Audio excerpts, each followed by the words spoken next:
What's up, War Report family? It is your boy C Dub. Auburn falls to Maryland 31-13. We discussed what in the world happened to Auburn football yesterday. Also, we discussed staff changes and more in the latest edition of the Weekend Tailgate.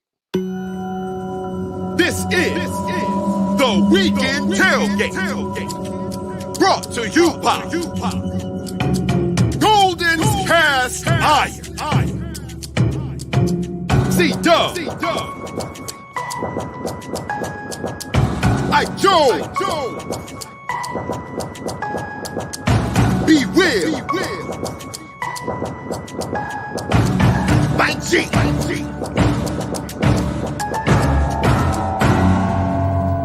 You are now listening to.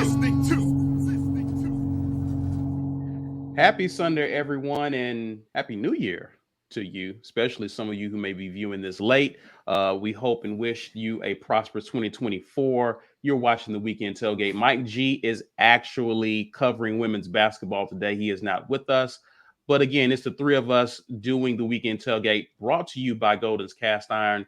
Guys, listen, if you're still looking for a late gift, people still doing that. goldenscastiron.com/WR. You can use two codes here. Code Get Your Weight Up to get 15% off of weights. Or if you want to bless someone with a fire pit or a Kamado grill, you can use code TWR to get $65 off of that. Again, it's still the holiday season. Sometimes we get with people late. People have been sick. I got relatives I still haven't given gifts to because they're sick. So still looking for a gift. This is a good gift to give. Shout out to Golden's Cast Iron for being a sponsor of us. And shout out to you guys for hanging out with us on a Sunday. I know some of you guys are kind of down in the dumps, but it'll lift our spirits if you help share this video, smash that like button, and subscribe if you're new to the channel. Get yourself a green name if you haven't done so. I can tell you how to do that. Listen, I know this isn't like a very big pitch to go and watch the film from this game, but we are going to watch the film from this game. Well, listen, I am going to watch the film, and I'm going to break it down as best as I can. And you want to watch the film? You want to watch this film? I got a plenty to talk about. This whole offseason, I have so much. Like, I'm going to go back through. We're going to get so granular this offseason, more than I have been in any season in the past, because I've had more time to analyze stuff because I've been working full time. Trust me, you will be the most informed Auburn fans on the planet after we get through watching the film the way I'm going to be breaking this film down this offseason, and with the guests that I have coming on to lend their expertise. Make sure you get your green name game. Gift the green name if you want to somebody else. We're doing Peyton Thorne passes. I mean, a giveaway here, sponsored by GWT2 Energy Consulting Services. So if you want to get a mug, hashtag get your weight up to do that. And yeah, let's get into the show, man. I ain't doing too much talking, bro. Listen, let's talk about it. I monologued after the game. I gave some thoughts. I was so caught up in what happened yesterday, I didn't take the time to actually congratulate Maryland on actually caring about this game. You know, they actually cared about this game. They actually prepared. They had a game plan. They executed the game plan. So congrats to them for actually doing what, you know, you're supposed to do in bowl games. Congrats to you guys for doing that. Well-deserved win. You deserved it. You earned it. You wanted it. Why not get it? This was a repeat, in my opinion, of the New Mexico State game. I saw Haley's comment there, the New Mexico State Bowl, almost identical scores in terms of this. I want to ask you, Ike, seeing Auburn go from being unprepared, not even focused on New Mexico State, to taking Bama down to the wire, should have won that game, to basically giving the similar effort. Again, not calling Maryland New Mexico State, but I'm talking about Auburn's effort, approach, and preparation. How concerning is that going into the offseason? And what is this a microcosm of what we can expect from a Hugh Freeze program in terms of us being up and down, inconsistent in terms of how we approach games? No, I don't think that this is a microcosm because I don't think, and well, let me not say I don't think. I know for a fact Coach Hugh Freeze was not very involved in this process because he said so himself. So, with the changes that we will be talking about with the staff, I expect a different level of preparation to be happening. I expect the offense to look drastically different. Um, but for me, I think what needs to happen for this team is guys in the locker room have to take more pride in their level of preparation and not just say to themselves, okay, well, like if I can take time to go look at film and get myself prepared and see, and I'm not even finna go play the game, then these young men can do the same thing. I think that yes, coaching has a lot to do with it, but the culture has to change around that locker room about how much they care about. And I'm not saying that everybody doesn't care. I'm sure there are plenty of players that do care, but it takes 11 to execute a play. And if all 11 don't have the same level of care and execution when they come in, then coaches can't make you care. They can't. They can give speeches, they can give you game plans, they can practice, but they can't make you care. And again, this is not me making an assumption. Coach Freeze said this. Rivaldo Fairweather said this. Austin Keys said this. They all echoed there is a culture issue in that locker room, and there are certain people who just don't care enough about winning. Now, who those people are and how many of them there are, I don't know, but it's enough for them to have said it. So if they say it, then I'm going to echo it and say that that's what's happening, and I think that that's a big thing that needs to change. They would know better than anyone else, right? They're up close with that. B will. It was a very frustrating performance from Auburn. You were not able to join me on the post game, but what we can talk about is what we saw towards the end of the game when a certain quarterback by the name of Hank Brown came in and went in 2 drives, went 7 for 9, and the offense looked very, very different. Your thoughts about just the offense as a whole up to this point, and what does this mean for Auburn going into the offseason, given that this coaching staff pretty much got behind Peyton Thorne prior to this game? I was very happy to hear Hugh Freeze address his choice of quarterback in the post game, saying maybe I made the wrong assessment. I don't. That's not a direct quote. The direct quote is somewhere Mike G tweeted out from the press conference. He basically said, and I'll let you finish, that Mike G asked him about the quarterback position, and he said that, or somebody asked him, I don't remember who asked him, that he is willing to evaluate everything, right? Like everything's up for evaluation, and that includes the quarterback. So in 3 weeks from 2 weeks ago when bowl prep started to after that bowl game, that was enough to go from, hey, it's Peyton Thorne's job. We got the winningest quarterback coming back, and whatever else he was trying to do to sell Peyton Thorne. One of the things he said, and I didn't get a chance to react to it because I was doing some other stuff at the time, was, well, when he had 2 NFL receivers he was throwing to. Does he have NFL? Do you see NFL receivers here? Hugh? How about we have a guy running the offense who can just make the correct plays and doesn't have to have all-world talent to bail out poor to mediocre quarterback play? An endorsement of mediocre quarterback play and saying that, well, everything's not perfect, so let's give him a pass. But 98% of the time, everything's not perfect on offense. And the rare chances you run on a team and an offense when everything is just going to be perfect. There's not going to be too many 2015 Alabamas and 2021 Georgias where it's just defense and running game, and that's all you need to do it. And the quarterback can be mediocre. That's not what this is. Auburn hasn't been that place ever. Really, we haven't ever had that much talent on offense where a mediocre quarterback can settle in and just do enough to get you over the hump. Hugh Freeze doesn't aspire to have mediocre quarterback play. So why would you endorse mediocre quarterback play and then re-endorse it?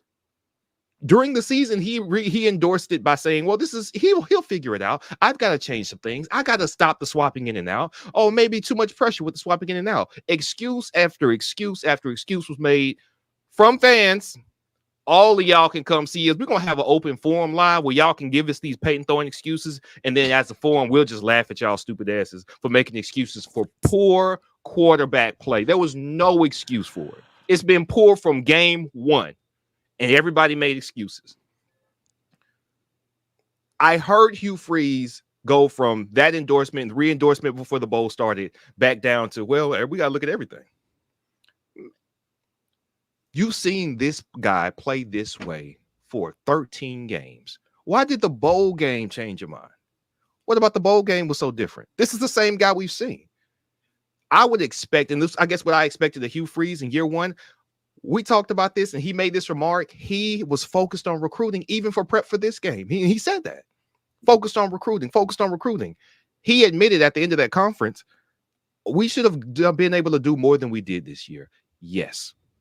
The run game was better. The offense was better. The defense was better. If we want to run down the last 3 years that we've had, offense, offensive line, defense, all this other stuff, the worst year was the year that Robbie Ashford was starting most of the games. Everybody was willing to make a judgment of how bad he was or how he was trash throwing the ball because he played under the worst conditions that have been present here at Auburn over the last 3 very bad, rough seasons. Peyton Thorne gets the best of the bunch by far between 2021 because that offensive line was not as good as this 2023 offense. We had at least a couple guys who could catch the ball in 2021. In 2023, it seemed to be even rougher.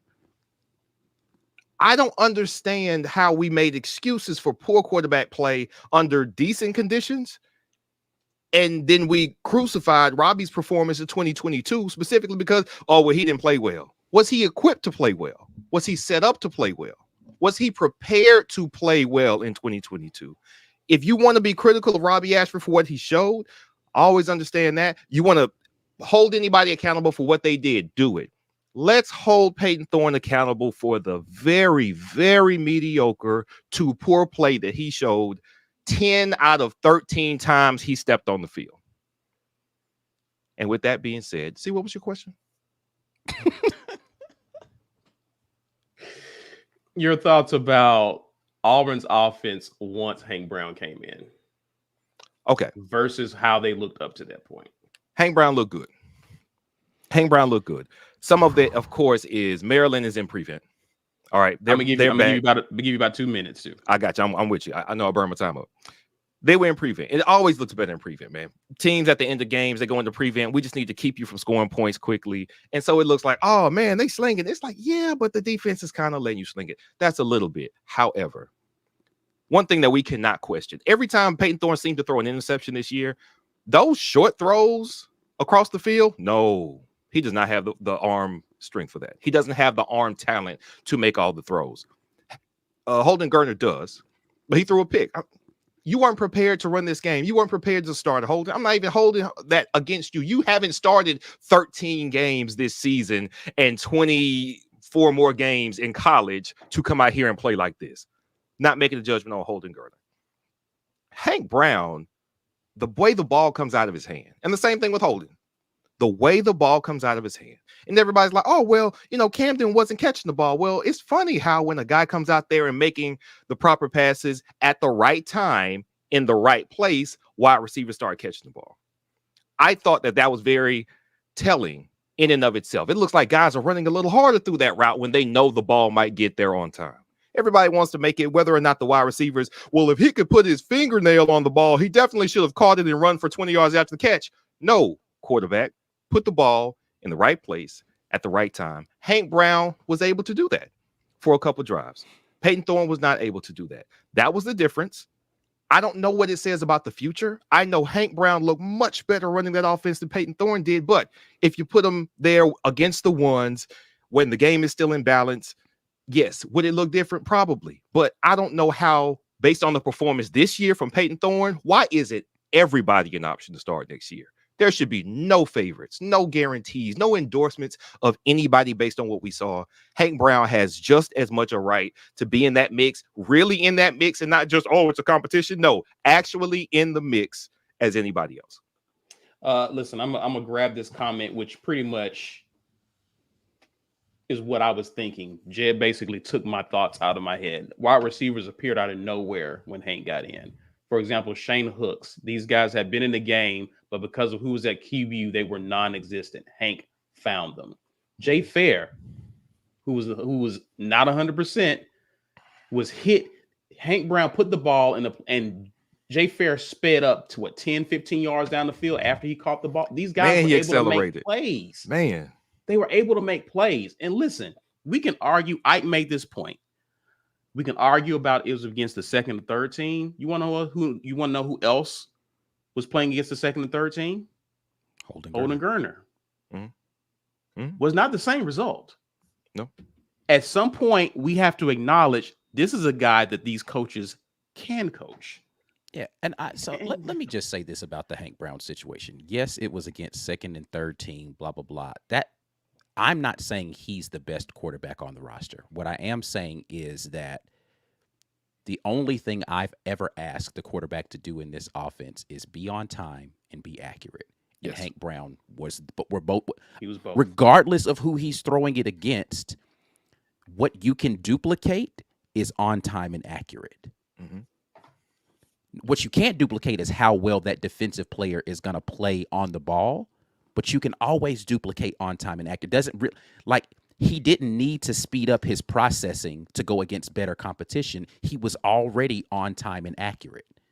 Right. If he had been late, but he threw a good ball to a wide open receiver, then you have a basis for saying, oh, I don't know whether or not he can continue to do. But if he's on time and accurate, it doesn't really matter what the competition is on the other side of the foot, unless you're telling me those same plays would not be open versus a different defense. And come back and watch the film tomorrow. I'm going to tell you why that's not true. Guys, let's jump to grades. We kind of gave our thoughts about what we saw. Wasn't much to talk about there. I think grades can put a bow on this. Let's start first with special teams. I'm giving special teams a D. F. Fair. F.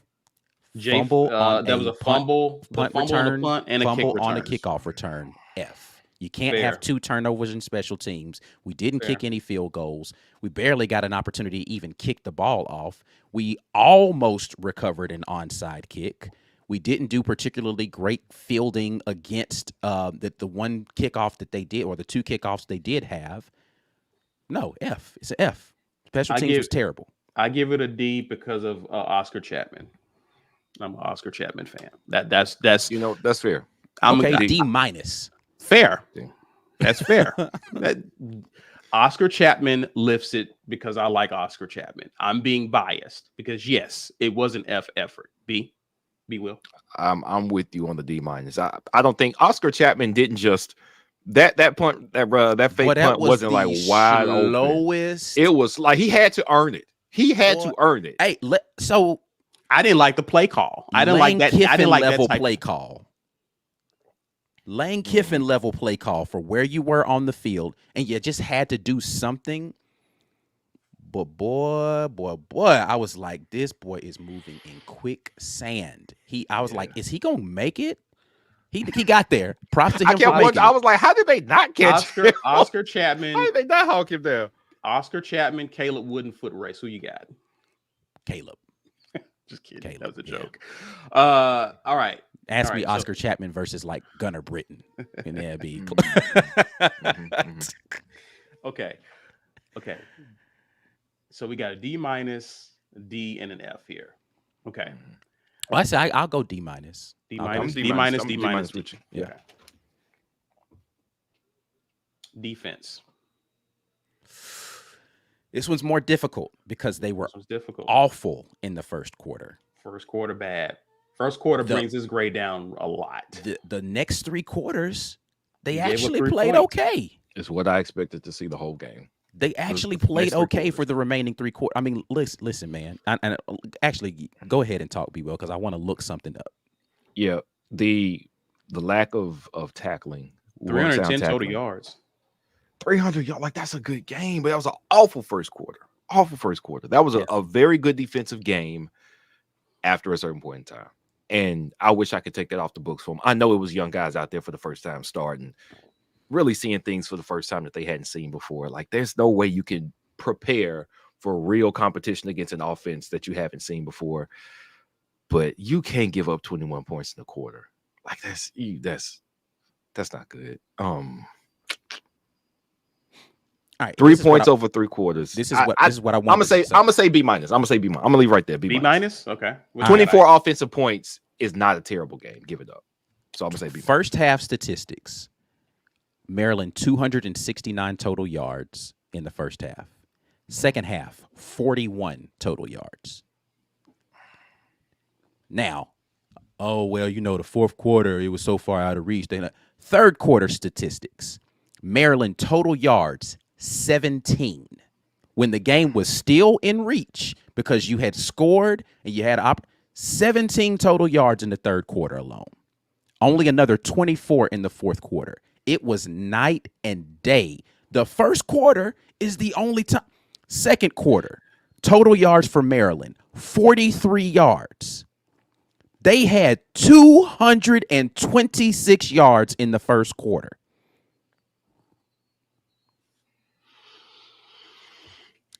If you don't come out there and spot them 21 points, Yep. you probably win this football game. You spotted them 21. Yep. C. I was gonna give him a C too. That was exactly the grade I had in mind, was a C. I say B minus, man. You talking about double-digit yards for an entire half? That type of effort is admirable. 221 in the first quarter is not. I understand, but they only had 41 total yards in the second half of this game, y'all. Well, I'm leaning C minus just because you had an opportunity for some takeaways that you just like. Bro, if we get the takeaways what are you doing?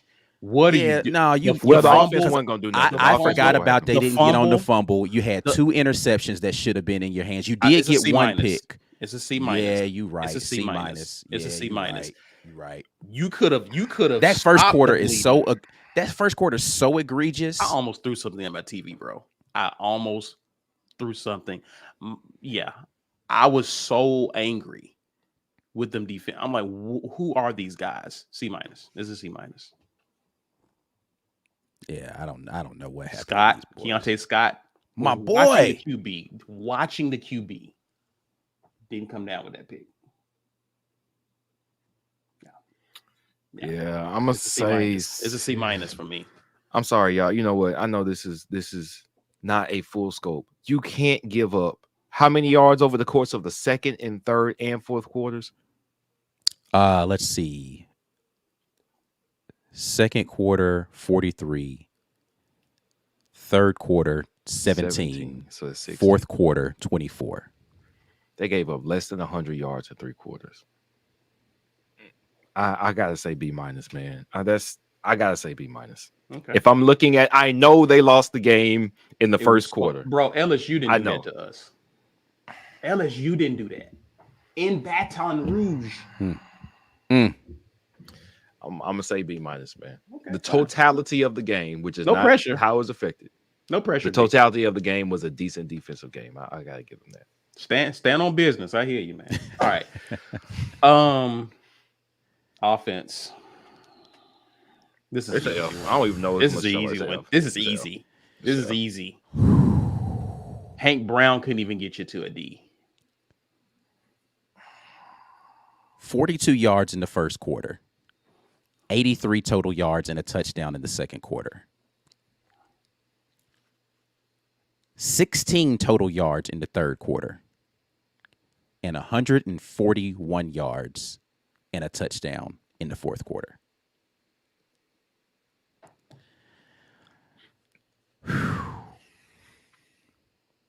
I don't even know what this. I didn't even mention the interception. Which to me was the worst pick he threw all season. It was worse than the interception versus Vandy, in my opinion, because at least he had an excuse for the sun being in his eyes versus Vandy. That pick six was so bad. Like, It might as well have been a freshman out there doing that, dog. Like, I just don't.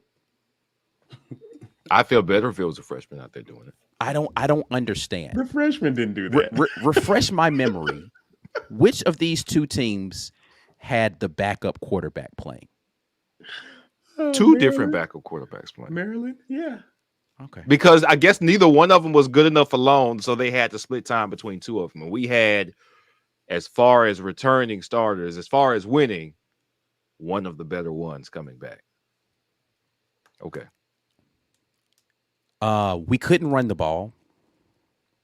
Maryland was just like, nah, not running. They dared us to throw. And that's not even elite coaching. I mean, listen, I like what Hank Brown did when he came in. He gave everybody a little something to think about.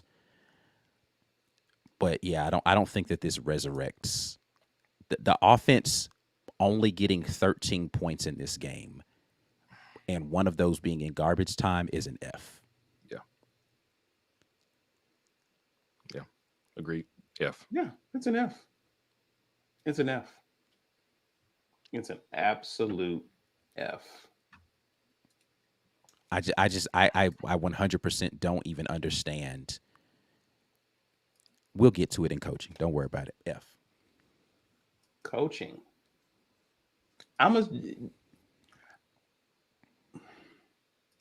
Is I appropriate for incomplete? Did you coach?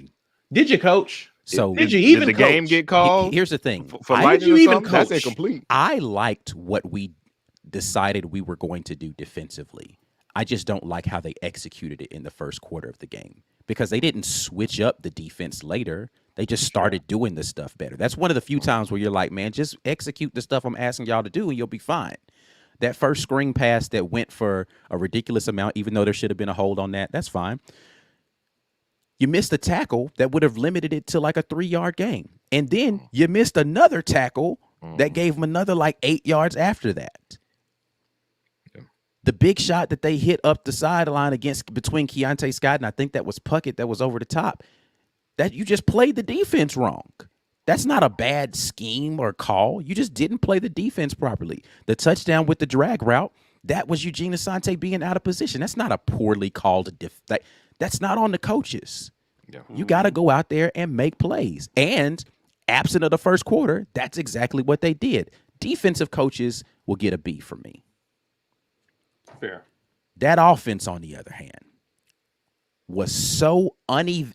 They like, I don't even know that they tried offensively to think of ways to do. There was 3rd down and 8 calls where the routes were 4 yards. What are we doing? Why in that scenario? You ran a backed up into the end zone, max protect 1-yard route off of an RPO slant to Burton. Why? You only had one receiver in the whole thing. Like, why? Why would you only have one receiver go out in that scenario? That doesn't make sense. Like, as poorly as we just talked about how Peyton Thorne played, they did not help him at all in some systems. They didn't even give him good options to do anything with the football. The offensive line didn't play well enough to protect him in any scenario. They were missing blocks. They were mixing blitzes. It was just bad in the way that we looked at what Maryland does defensively and said, oh, yeah, we're going to combat that by doing super obvious nothing. It was terrible. The play calling was absolutely awful. I hated it. I didn't like a single thing I saw from the play call in the first 3 quarters of that football game. What's your grade? D-, only because I think the defense pulls it from an F in the coaching. I think that's actually pretty fair, Ike. I'll say D. But let me make this acknowledgement. Hugh Freeze said in the pressers leading up to the game, we kind of go easy on the bowl game prep. I don't want to run them too hard. Hugh Freeze is why this is an F for me.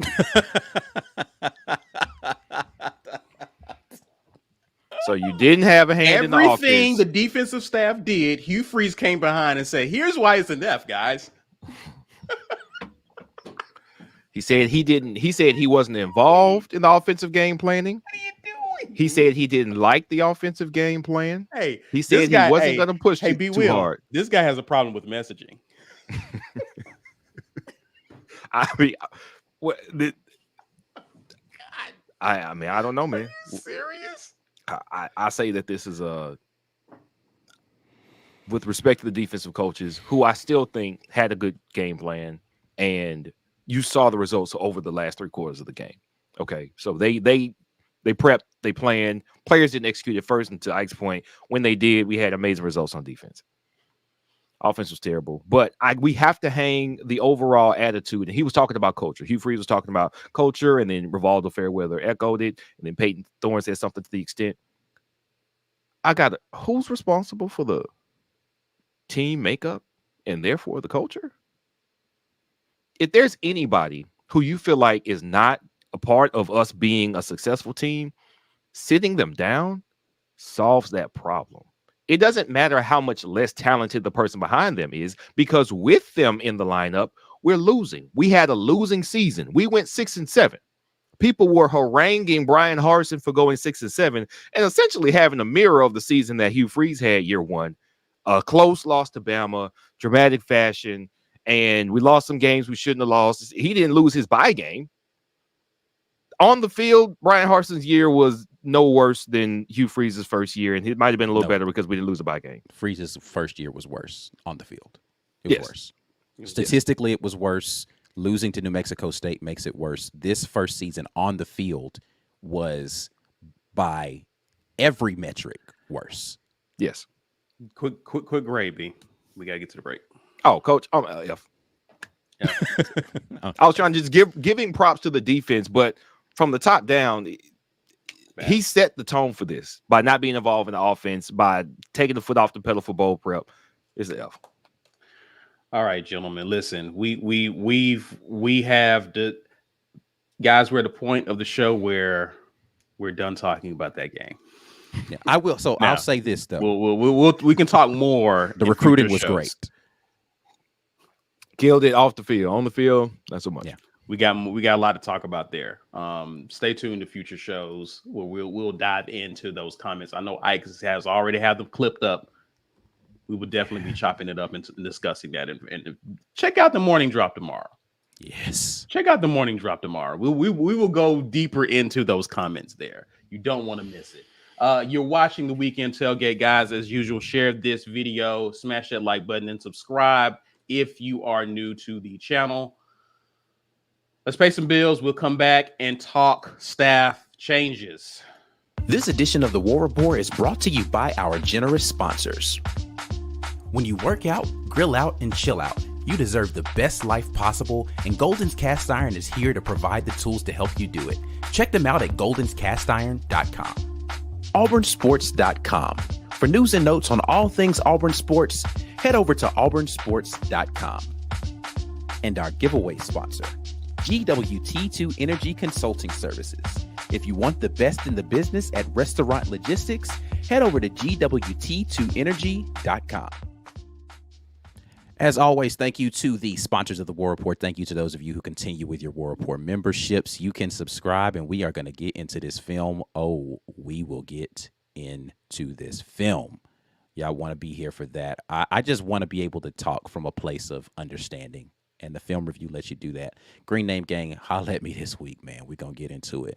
Membership gifting is a thing that you can do right now. If you are a member and you want someone else to get a membership, you can give them a free month on you. Giving away a mug today, hashtag Get Your Weight Up, sponsored by GWT2 Energy Consulting Services. We'll do that drawing here in about 30 minutes. And make sure you holla at the network. If you like to listen to audio versions of us screaming into microphones, you could do that wherever you listen to podcasts. We are the Auburn Express, the Uptempo podcast is there, College Loop, and Just a Sec Pod. We still got to get some Just a Sec content out there for y'all, because I think Kenny trying to duck the smoke. I ain't gonna lie to you. He said he want to record. I think he trying to duck the smoke. He know we got some smoke for him. So we're going to get Kenny in here and podcast with y'all, man. So holla at your boys. I'm going to grab some of you guys' comments. We appreciate you guys watching live with us, commenting, as well as super chats. We greatly appreciate your interaction, as well as our community. Prince Major says, everyone said the QB rotation was the reason Thorne was Thorne was struggling. We made a lot of excuses for Thorne this year. A lot of excuses. B. Will kind of talked about it, but yeah. And listen, wide receivers didn't play well yesterday. Let me not say that. There were some missed plays by wide receivers yesterday that wide receivers could have played better. But and the offensive line did not play well yesterday. Well. They did not play well. We'll get into it on the film. Just know it's there. There are some things there. I mentioned this to Ike before the show. We tend to talk in a lot of nuance. Yeah. So just because the QB did not have a good game does not mean that the O-line and receivers had a great game. Yeah. And vice versa. Yeah. Sometimes we can all collectively stink it up. And that's exactly what we did. That is what we did for a good 3.5 quarters yesterday.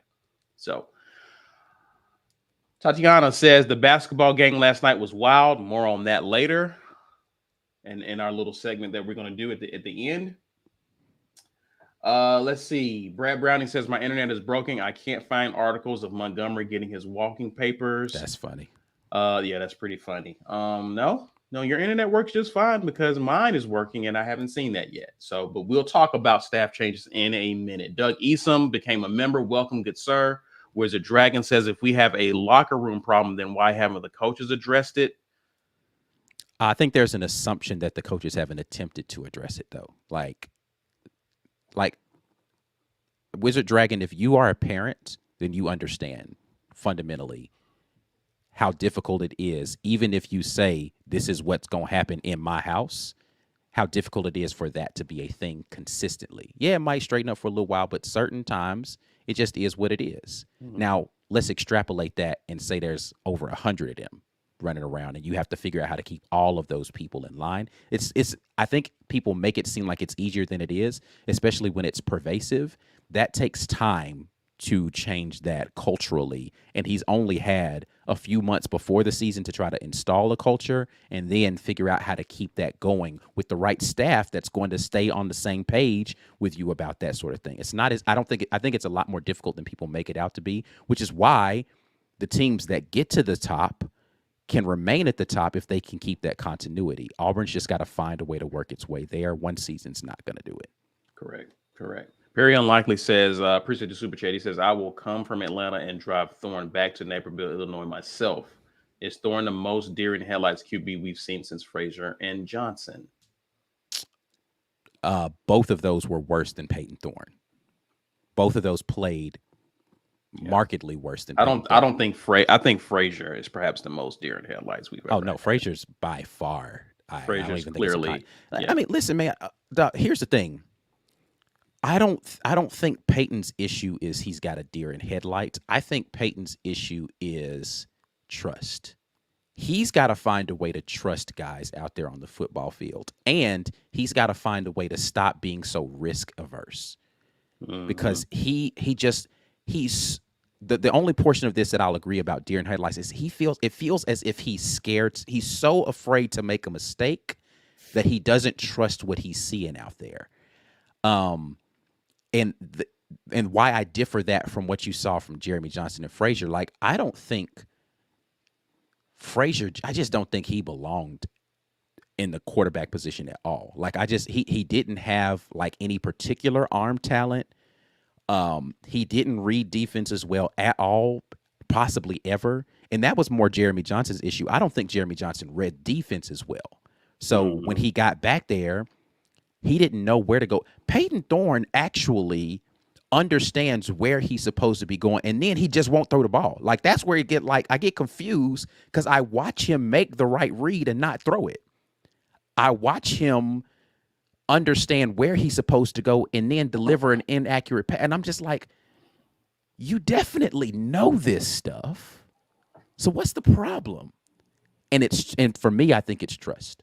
I think he just doesn't trust the receivers. I don't think he trusts the game plan. I think he just needs some more time to develop some trust with some guys, and he can be better. But I don't know. Again, I shouldn't be saying this about a third-year quarterback, though. Right. right? I shouldn't. That's what makes it worse. Yeah. That's what makes it worse. Perry Unlikely says, it comes back and says, I think Coach Freeze thought with the recruiting high, if they could get a bowl win, he could QB whisper Thorne into, I guess, a suitable QB.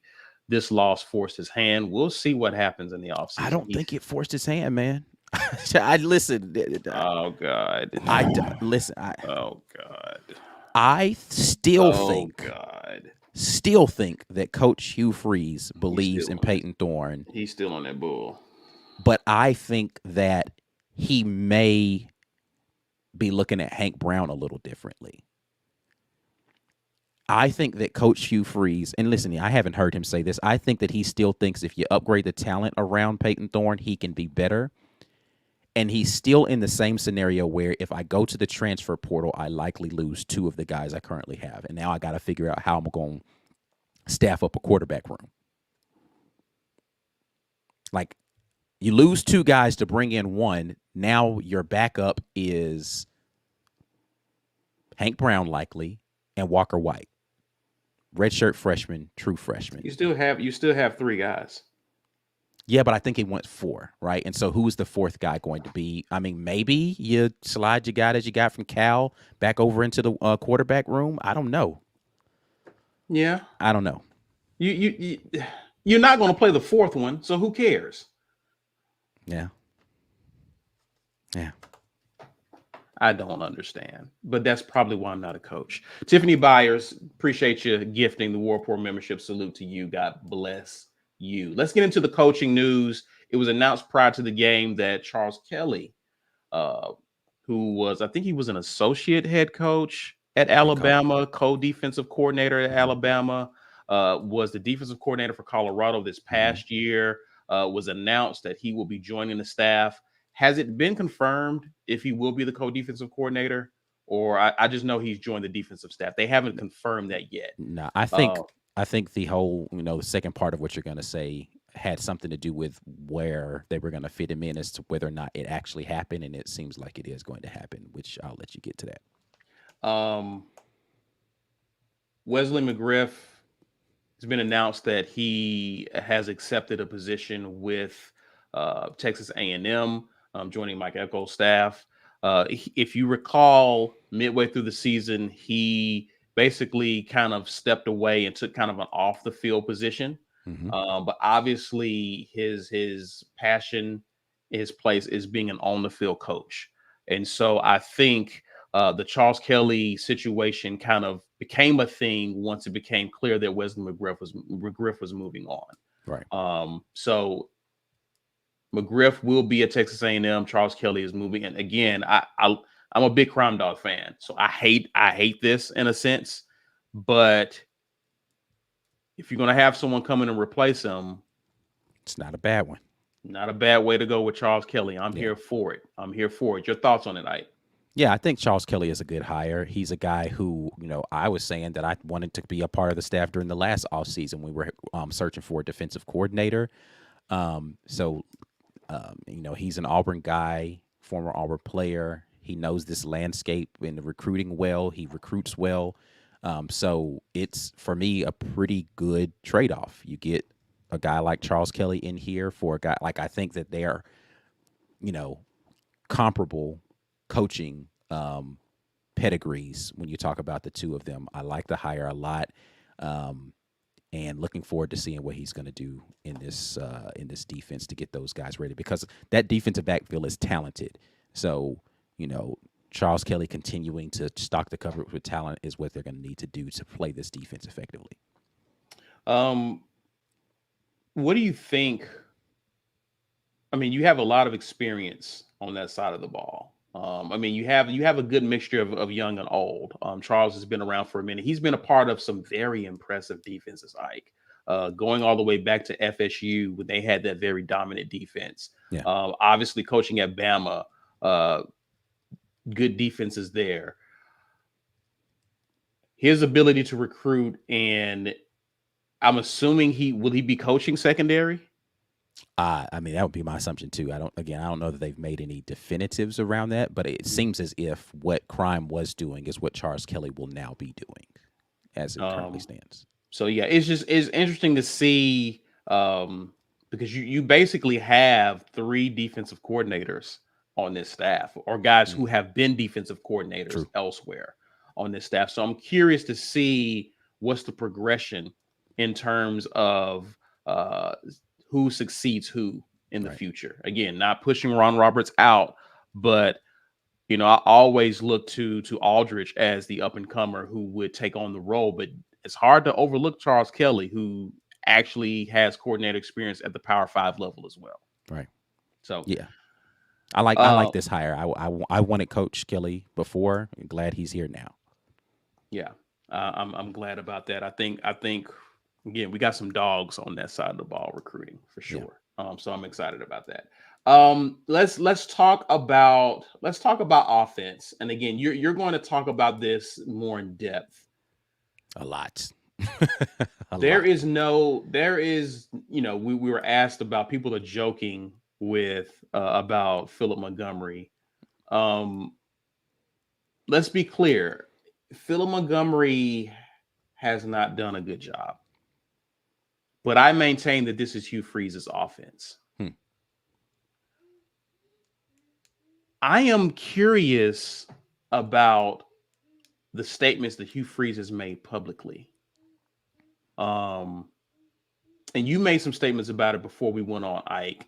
And we don't know anything definitive. I want to be clear in saying that. We don't know anything. But it makes you wonder and speculate, are we done with staff changes with this staff overall based on how Hugh Freeze has conducted himself in the press conferences when he meets with the media? He said something very interesting about, and which is why I gave him an F, the coaching staff an F, of the coaching an F, is he talked about not really being a fan of the game plan. And that's not his first time saying that. Yeah. That's not his first time saying that. When he has been involved in the offense does look a little different at times, and they've had success. Hugh Freeze is a part of it then. But then when he supposedly lets go of the reins, we get the production we saw against New Mexico State, Maryland. What do you make of that? And is it possible that there could be an issue with Montgomery? So let me be clear in saying a couple of things. I don't think that this was Montgomery's offense either.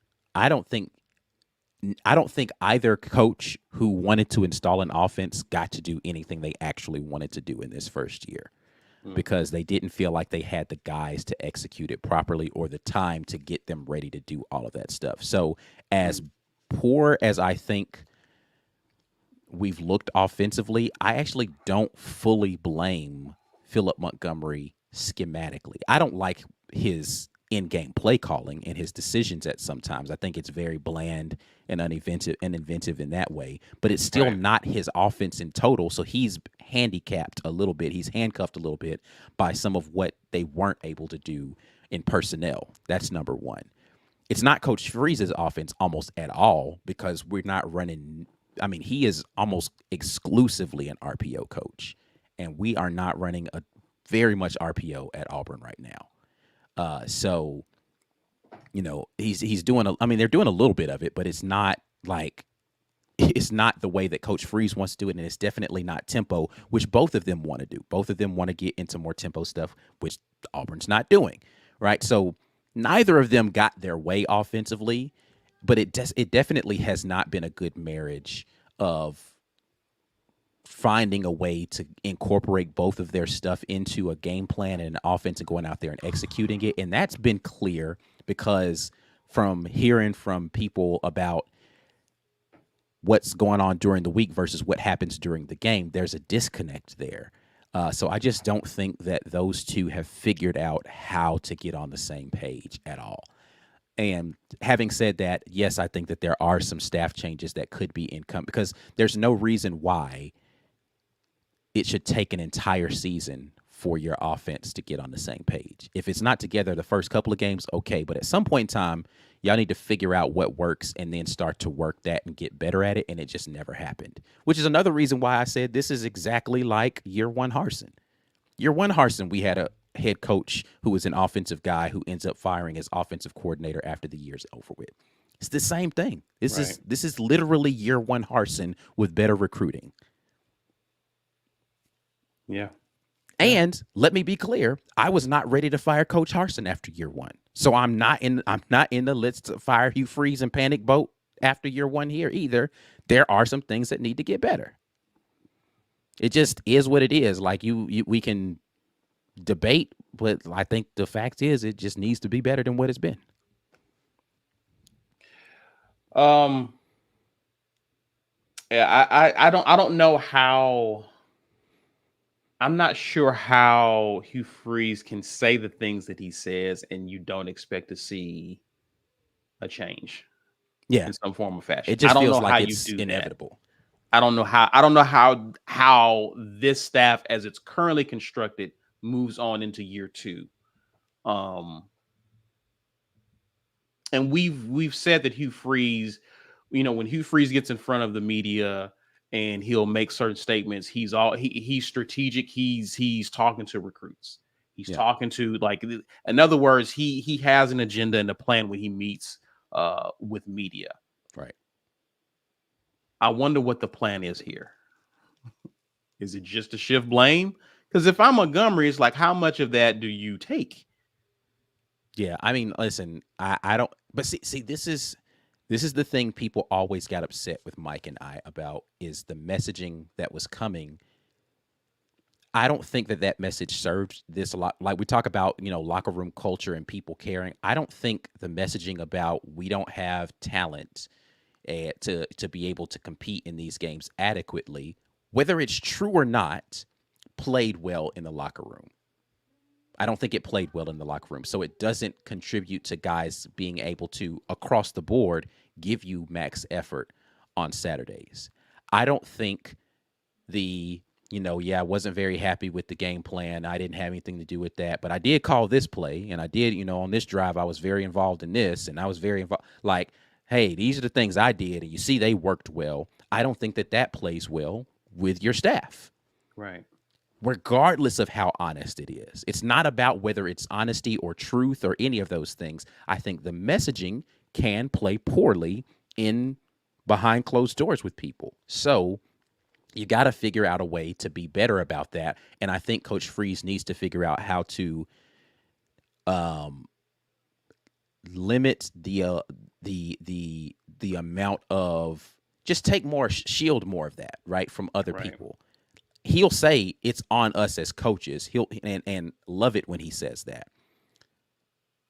Don't really like so much, though, the but that comes after it. But this, and then he starts adding addendums to it that point out certain. It almost people. Nullifies everything you said in the beginning. Yeah, because you as in a leadership position for any organization. This isn't just talking about football coaching. For any organization, you kind of want to shield the people under you as much as you can from the stuff that's coming. You can be honest behind closed doors with them, but in front of everybody else, just listen, let that blame rest on your shoulders. We'll get it together, us as coaches. If he had left it at that in a lot of those press conferences, I think it would have been a little bit better for how it played in the building. Again, love the honesty, love the transparency. I think some of it needs to just stop at that, though. I was telling B, I said, listen, it doesn't matter what you do. Everything gets old when you lose games. Truth. Right? The honesty is refreshing. It was very refreshing in the offseason before the season started. Now you're hearing honesty, and it's like, whoa, wait a minute, what? None of it sounds good when you're losing. None of it. Yeah. Even the coach speak. We had 8 years of Gus with coach speak, and after a while, you just didn't even want to hear Gus talk anymore, right?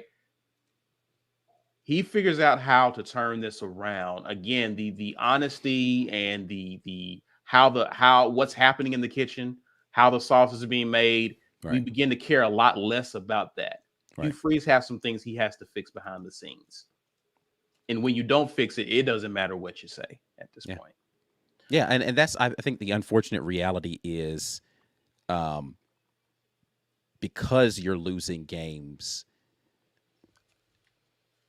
it does feel different when you hear certain things. It's like everything becomes amplified when you hear it when you're losing a game. When you're winning the games, I think people just kind of tune it out. And I think that was part of why people had a problem with us saying what we were saying, because the season hadn't even started yet. And they're like, well, why?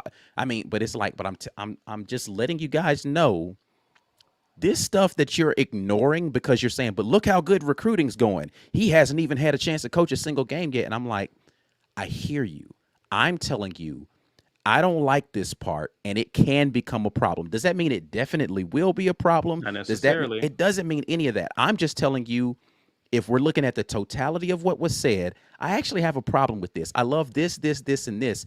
Don't jump at me because I have a problem. Like, that's like me saying, like, looking at a play like we did yesterday, where it's an incomplete pass from Peyton Thorne. I'm like, well, I actually think the better decision would have been to go to Cam Brown, who was wide open on the play. You wouldn't even have had a defender in the area. Well, Cam Brown wouldn't have caught it anyway. It's like, but that ain't got nothing to do with what. That ain't the point. That is not the point that I'm making. The point I'm making is the man was wide open. Throw him the dang football.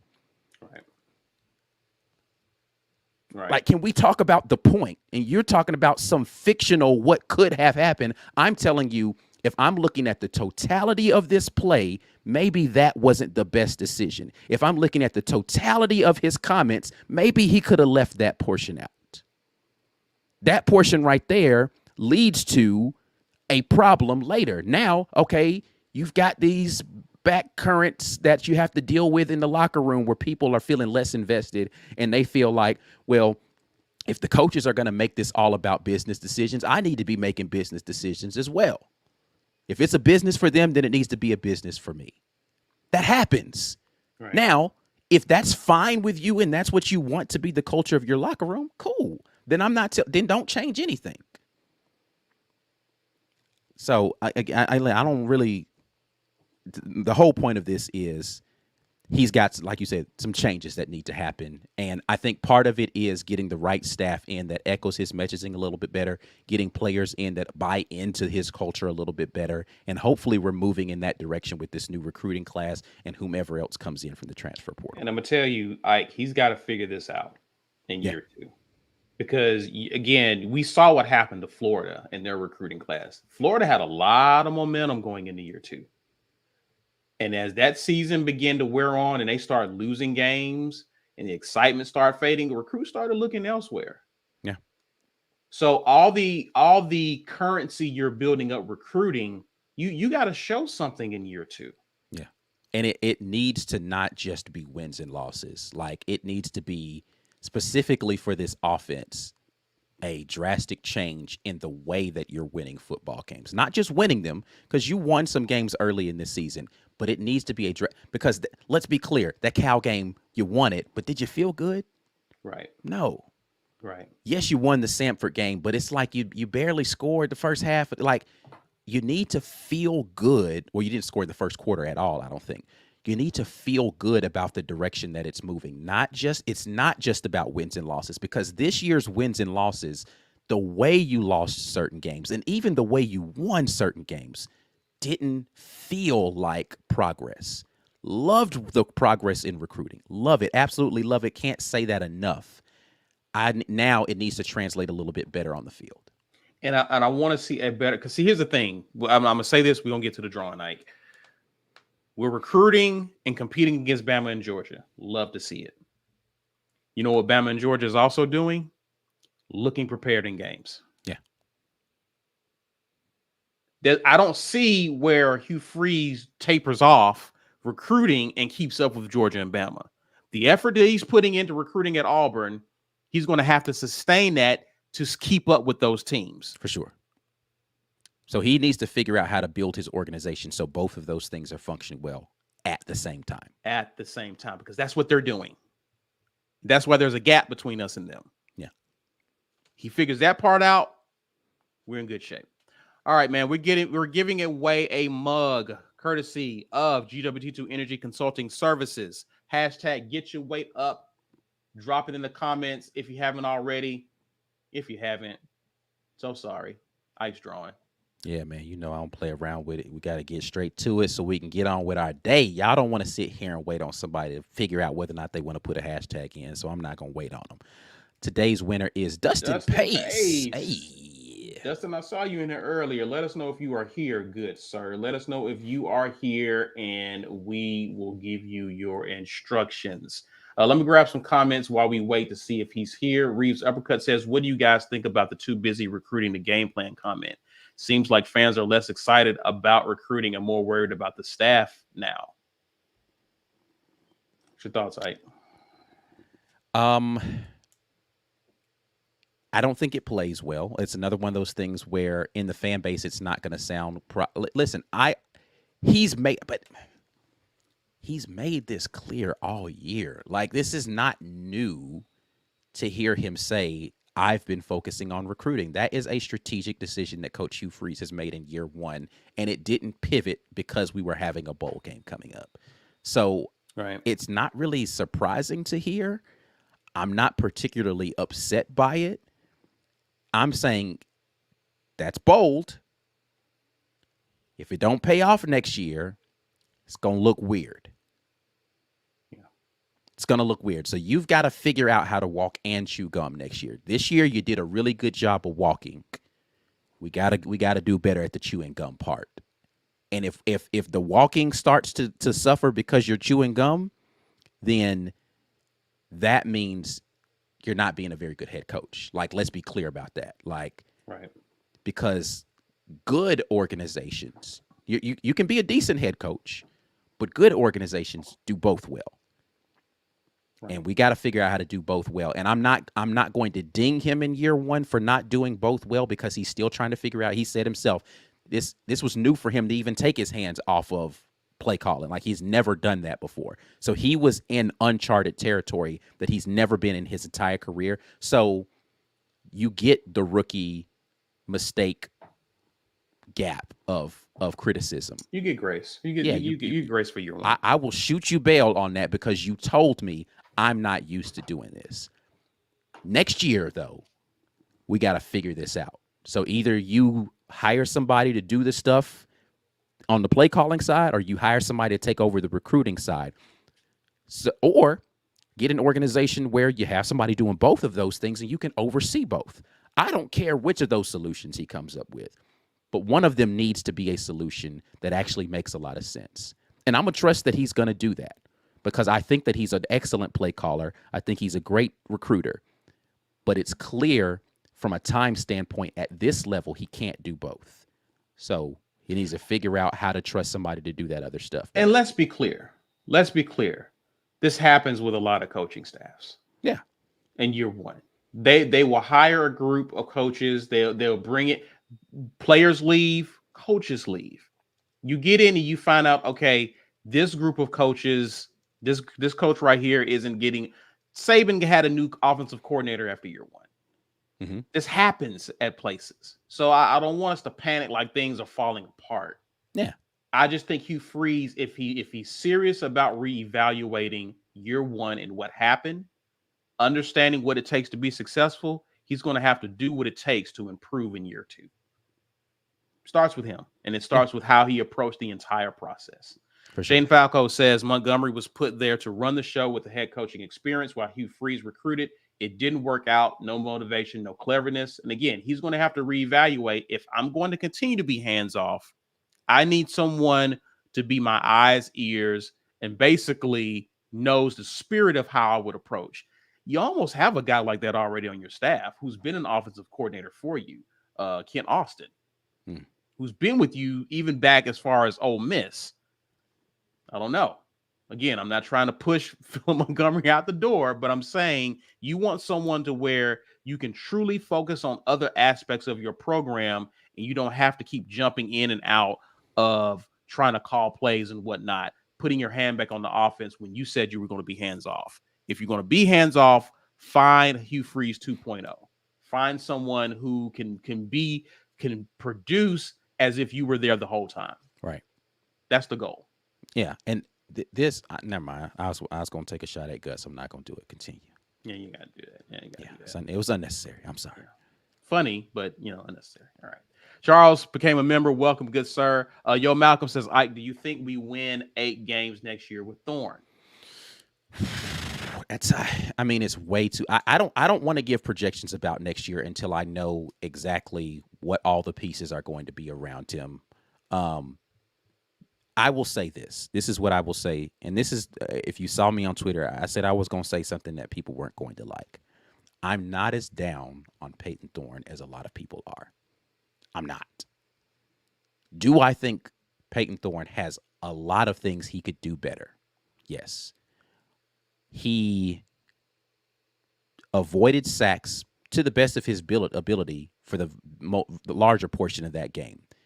Because somebody made the statement, oh, it can't be any worse with the backup quarterback in here. Yeah, actually could, because I don't think either of them are as mobile as Peyton Thorne. So he probably would have taken more sacks than Thorne did early in that game. So his mobility definitely helps when your offensive line is playing as poorly as it was. Can he correct his ability to find the receivers and deliver with more accuracy, more consistently? Yes. But am I willing to give a projection on how many wins and losses that's going to be? Not today. I don't know. Gotcha. And I get it. Let me just say this, man, because you really tested my patience, my boy. You really I don't like doing these asides for particular, but you really tested my patience, my boy. Kazan, man, I love you, bro. Stop. I'm never going to be this guy that's just going to be throwing players under the bus. I haven't been that guy for 3 years on this. This ain't got nothing to do with Peyton Thorne or any. I don't do that. All I do is talk about the facts of what happens. If you want someone who's going to do that, and I don't say this often, please watch somebody else. Because I want everybody to watch the show, but I'm not going to sit here and do this debate with you about how I should express my opinions.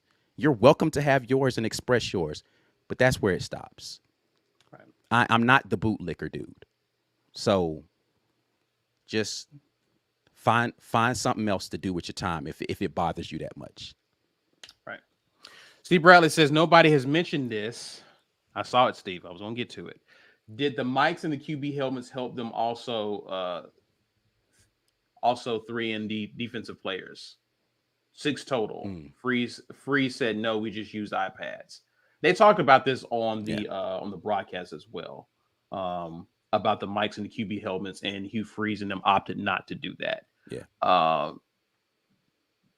don't know if it played a factor. I mean, I think it definitely can help, especially when you have a quarterback that's less experienced in Maryland, to have your coach in your head, in your ear. And, and they're like yelling from the sidelines what to look out for pre-snap. And it can help you in your pre-snap decision making. Was it the reason? Listen, they had them. We just read the statistics for quarters 2, 3, and 4. So was it that big a difference in just that one quarter? So he wasn't rattled? I don't know, but it didn't help him for the rest of the game. So I'm not putting much blame on that. Right. I just think it wasn't about it. It had more to do about other decisions that was made in terms of preparation going into this game, other than whether or not we're using mics and helmets. I think it ran deeper than that. Yeah. Dustin Pace, finally, congratulations, sir. We need you to email us, Business at the War Report, your physical address. Send that to us, and that mug will be sent back to you. Congratulations, good sir. Brandon Lucas says, I need y'all to settle a debate. Is Ashford gone? Yes. He's still in the transfer portal. So until he comes out of the transfer portal, he's gone. He's gone for sure. Let's get into it, Ike. Let's talk about it. After that game, how did you cope?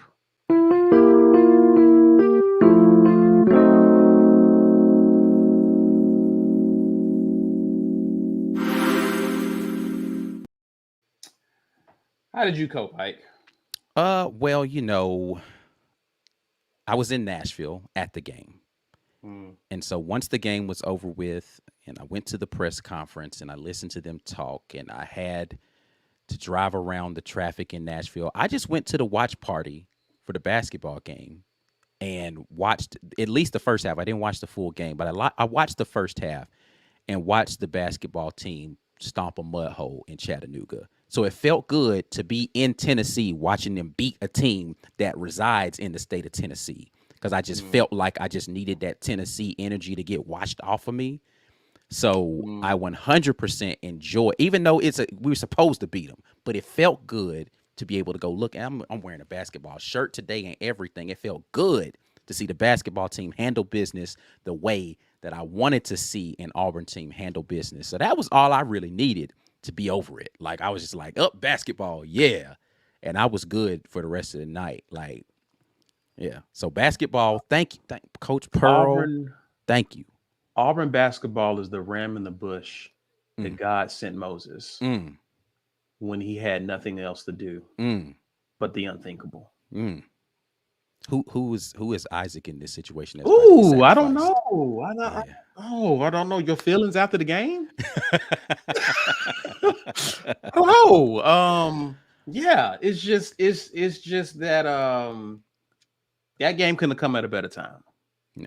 And to see Jay Will ball out,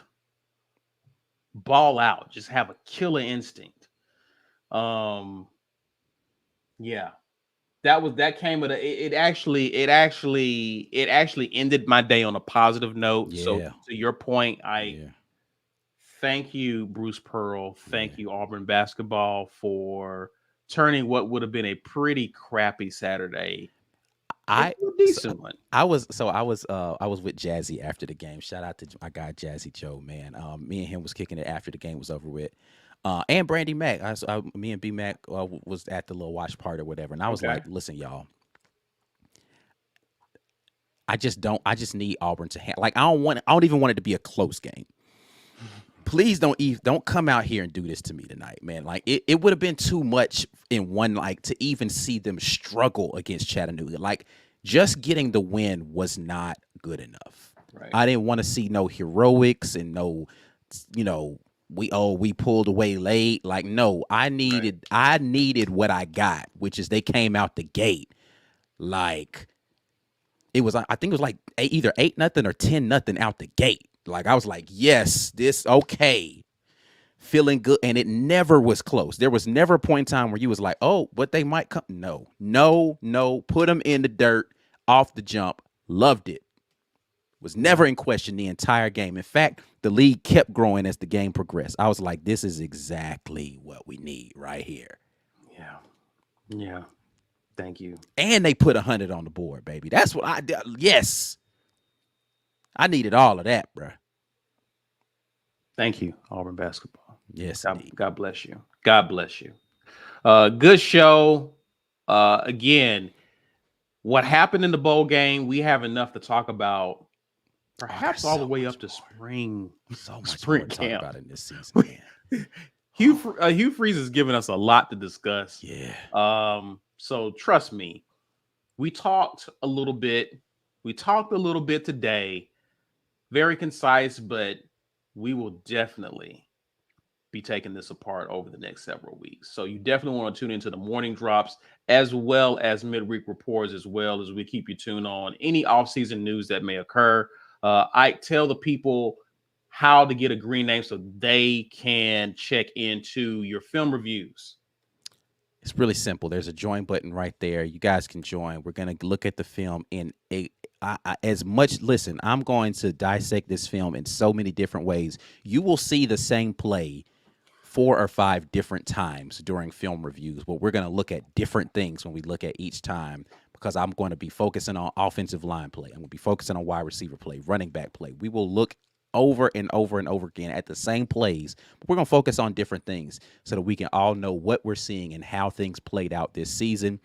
You got to be a part of our membership team to do that. So make sure you are joined to do that. You got to be a patron to get that on demand. Membership gifting, you could do that right now. Once again, thank you to those that continue to gift memberships to the War Report. Those are always appreciated. Check us out on the network.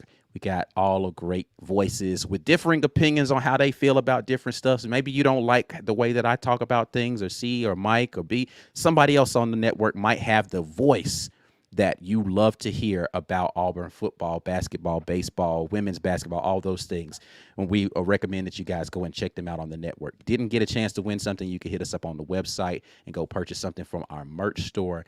All of those are great ways to support what we got going on at the War Report.